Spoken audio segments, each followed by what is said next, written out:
Bonjour, bienvenue à cette formation sur OptimaExpress Plugin. Comme vous pouvez voir, je viens de faire apparaître le mot plugin parce que effectivement, OptimaExpress offre deux possibilités, soit de travailler avec le plugin, soit de travailler avec le thème. Pour ce qui est du thème, je viendrai à faire une autre formation sur le sujet.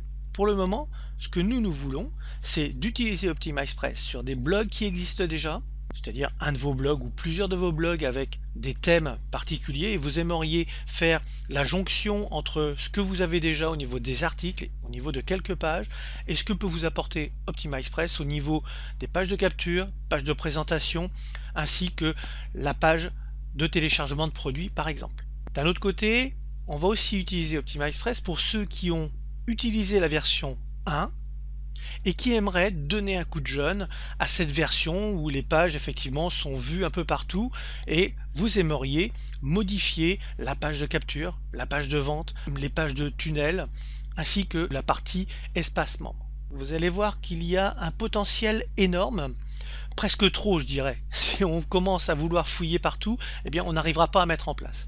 Donc je suis parti du principe que notre objectif, vous avez acheté OptimaExpress 2, vous voulez l'utiliser le plus rapidement possible. On va mettre en place une page de capture, une page de téléchargement, puisque la page de capture amène toujours vers une page de téléchargement pour pouvoir télécharger ce que l'on offre, que ce soit une vidéo, que ce soit un rapport, etc. Donc on va créer une page de téléchargement. Nous verrons comment mettre en place une page de présentation d'un produit. Et pour finir, dans cette formation, nous viendrons à voir comment modifier chacune des pages que vous avez déjà mis en place avec OptimaExpress version 1, pour ceux qui l'ont fait. Vous allez voir que cela peut être très simple, ça l'est d'ailleurs, mais il va falloir prendre votre temps, et surtout, et le gros avantage, c'est que vous n'allez pas écraser ce qui existe déjà.